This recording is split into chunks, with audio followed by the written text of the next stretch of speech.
जब हमारे पास कुछ जो वस्तु प्राप्य नहीं होती है तो हम उसके लिए एकदम लालायित रहते हैं, काश ये प्राप्त हो जाए, काश ये मिल जाए। और जब वो प्राप्त हो जाती है तो वही वस्तु हमें धीरे धीरे छोटी लगने लगती है, तुच्छ लगने लगती है। उसकी महिमा घट जाती है समय अनुसार। रिश्तों में भी यही होता है, अधिकांश संबंधों में भी यही देखने को मिलता है कि जब जो आपको प्राप्त नहीं है आप उसको पाने के लिए बड़े लालायित रहते हैं, और जब प्राप्त हो जाता है तो कुछ समय बाद वही संबंध धीरे धीरे आपको नीरस लगने लगता है, उससे रस खत्म हो जाता है।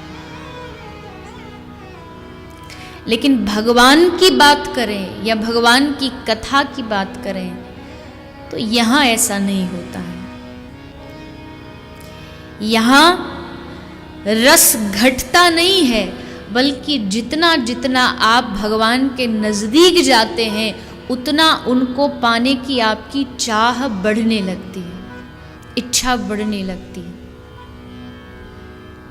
पहले एक बार भगवान से मांगा कि प्रभु एक बार वृंदावन भेज दो, बिहारी जी का दर्शन कराएं, राधा रमन लाल का दर्शन कराएं।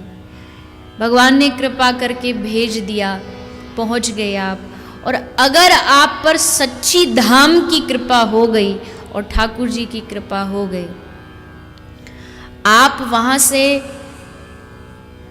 जाएंगे नहीं, मतलब वृंदावन से निकलेंगे नहीं, उससे पहले आने के विचार दोबारा से चालू हो जाएंगे, प्लानिंग चालू हो जाएगी कि कब दोबारा भगवान हमें इस धाम में बुलाए। ये रस है, ये भगवान की कृपा का रस है, ये बढ़ता है, ये घटता नहीं है। तो जो चीज़ प्राप्त नहीं होती उसके लिए हम बहुत प्रयास करते हैं।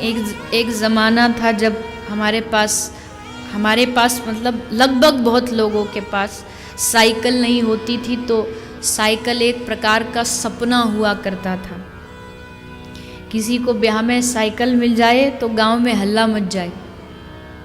यहाँ से बहुत बुजुर्ग बैठे होंगे जिनको अपने अपने ब्याह में अगर टीवी मिल जाए तो वो गांव का सबसे रईस आदमी माना जाता है। पहले इच्छा जागती है कि भगवान 2 पहिया का एक वाहन दे दे, वो मिल जाता है तो वो थोड़े समय तो खूब आनंद देता है, थोड़े समय तो अच्छा लगता है, फिर धीरे धीरे उससे रस घटने लगता है। फिर लगता है अरे इसमें तो मेहनत करनी पड़ती, पेडल मारने पड़ते, इससे बढ़िया भगवान एक स्कूटर दे दे, मेहनत बच जाएगी।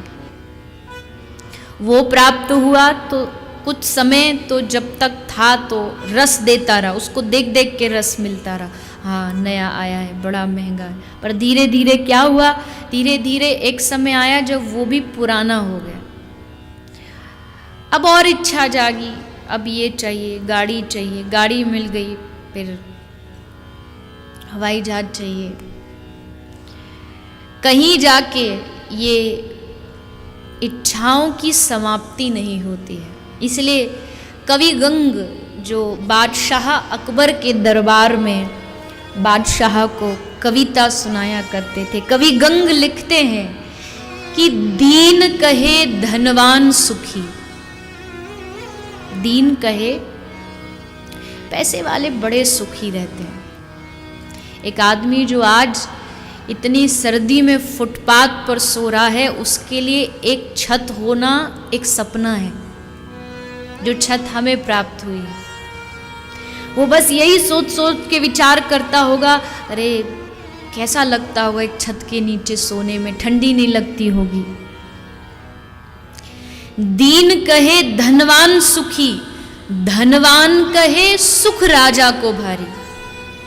धनवान से पूछो, उसके पास छत है तो भी उसे लगता है नहीं नहीं हमारे पास सुख नहीं, हमसे ज़्यादा सुखी तो कोई राजा रहता होगा। राजा के पास सुना है बड़ी सेना रहती है, दास दासी आगे पीछे घूमते हैं। राजा से पूछो आप सुखी हैं? दीन कहे धनवान सुखी, धनवान कहे सुख राजा को भारी। राजा कहे महाराजा सुखी, महाराजा कहे सुख इंद्र को भारी। इंद्र कहे चतुरानन सुखी। इंद्र कहता नहीं नहीं मेरे पास कहाँ सुख, सुख तो चतुरानन के पास। चतुरानन माने कौन? ब्रह्मा जी, चार मुख वाले चतुरानन। तो इंद्र कहता है मैं सुखी नहीं, चतुरानन ब्रह्मा जी सुखी हैं। राजा कहे महाराजा सुखी, महाराजा कहे सुख इंद्र को भारी। इंद्र कहे चतुरानन सुखी, चतुरानन कहे सुख विष्णु को भारी। पर कवि गंग कहे सुन शाह अकबर, भजन बिना सब जगत दुखारी।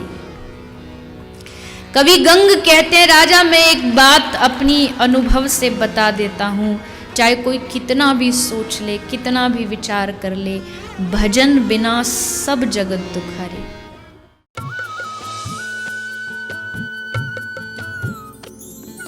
सर्वधर्म संगम, धर्म के सच्चे प्रहरी।